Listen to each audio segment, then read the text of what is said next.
অপহরণ করা শিশুকে দিয়ে করানো হচ্ছিল ভিক্ষাবৃত্তি। দিনে ভিক্ষা আর রাতে অমানবিক নির্যাতন করা হতো ৬ বছর বয়সী এই শিশুটির ওপর।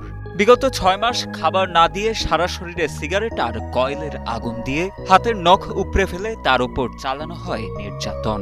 অতঃপর পুলিশের তৎপরতায় অভিযুক্তকে গ্রেপ্তার করে উদ্ধার করা হয় পাবনা সদর থেকে অপহৃত সোয়াইবকে। চিৎ করার লক্ষ্যে আমরা সার্বক্ষণিক এই বাচ্চার পিছিয়ে লাগিয়ে আছি এবং হাসপাতাল কর্তৃপক্ষকে সঙ্গে করে নিয়ে আমরা এই বাচ্চাটা যেন হাসপাতালের সর্বোচ্চ চিকিৎসাটুকু পায় এ লক্ষ্যে আমরা এখনও পর্যন্ত কাজ করতেছি।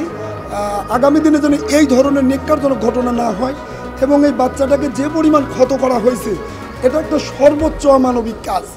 আমরা চাই যে এইসব অমানবিক কাজ থেকে আমরা প্রশাসনের সহযোগিতায় যেন সুবিচারটা পাই। সুবিচারটা পাইলে এরকম অমানবিক ঘটনা আগামী দিনে যেন না ঘটে। শিশু সোয়াইবের মা সোহানা জাহান জানান, পূর্ব পরিচয় সূত্র ধরে বিস্কুট কিনে দেওয়ার কথা বলে গত বছরের ২ অক্টোবর তার ছেলেকে নিয়ে যায় একই উপজেলার শানির দিয়ার এলাকার আমজাদ হোসেনের ছেলে রফিকুল ইসলাম বিপ্লব। এরপর সোয়াইবকে আর খুঁজে পাওয়া না গেলে বিপ্লবকে কল দিয়ে তার মোবাইলও বন্ধ পান সোয়াইবের মা। পরবর্তীতে সে বছরের ৭ অক্টোবর সদর থানায় অভিযোগ করলে ৬ মাস পর তথা গত ১৮ এপ্রিল উদ্ধার করা হয় সোয়াইবকে। আমি ওকে রেখে কাজে চলে যেতাম। তারপরে মূলত অক্টোবর ২ তারিখে রাত ৮ ঘটিকার সময় হঠাৎ করে আমার বাচ্চা একটু বাহিরে চলে আসে। বাহিরে আসার পরে ওখানে ওই ছেলেটা গিয়ে বাচ্চাকে খাওয়ার জিনিসের নাম করে তারপরে বাচ্চাকে তুলে নিয়ে চলে যায়। তবে শিশুটির সাথে ঘটে যাওয়া এমন অমানবিকতার বিচার চান এলাকাবাসী ও স্থানীয় মানবাধিকার কর্মীরা। এ বিষয়ে ঘটনাটির সত্যতা নিশ্চিত করে পাবনা সদর থানার ভারপ্রাপ্ত কর্মকর্তা আব্দুল সালাম জানান, ৬ মাস আগে থানায় অভিযোগ দায়ের করলে বিভিন্ন স্থানে অনুসন্ধান চালায় পুলিশ। এরপর গোপন সংবাদের ভিত্তিতে অভিযুক্ত রফিকুল ইসলাম বিপ্লবকে গ্রেপ্তার করে গেল ১৯ এপ্রিল আদালতের মাধ্যমে কারাগারে পাঠানো হয়। সোয়াইবকে আমি কিছু কিনে দেই এই কথা বলে সেই রফিকুল ইসলাম নিয়ে যায়। তারপর থেকে এই বাচ্চাটাকে খুঁজে পাওয়া যাচ্ছিল না। পরবর্তীতে ভিকটিমের মা সোহানা খাতুন ৭/১০/২০২৪ একটা জিডি করে।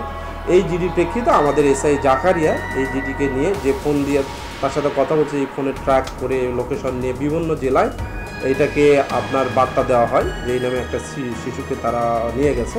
তারই প্রেক্ষিতে এসআই জাকারিয়া রূপসা থানা থেকে ১৭/৪ সংবাদ পায় যে একটা বাচ্চাকে তারা ওখানে উদ্ধার করেছে। নির্যাতনের শিকার শিশুটির শারীরিক অবস্থা অনেকটাই করুণ। শিশুটির শরীরের বেশ কিছু স্থানে আছে কামড়ের দাগ, পচে গেছে হাতের একটি আঙুল। তাই শিশুটিকে যেন দ্রুত সুস্থ করে তোলা যায় সে লক্ষ্যে তাকে সব রকম চিকিৎসা সেবা দেওয়া হচ্ছে বলে জানান পাবনা জেনারেল হাসপাতালের সহকারী পরিচালক ডাক্তার মোহাম্মদ রফিকুল হাসান। বাচ্চাটাকে কিডন্যাপ করছে, কিডন্যাপ করে নিয়ে যায় একটা নির্জন এলাকায় তাকে আটকায় রাখছে।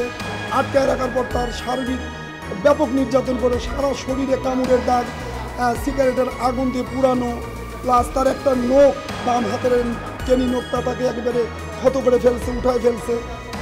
এই অমানবিক কাজগুলো আসলে কোনো মানুষ করতে পারে এটা ভাবা একটা দুষ্কর বিষয়। অপহরণ চক্রকারীকে দৃষ্টান্তমূলক শাস্তি আবেদন করছি।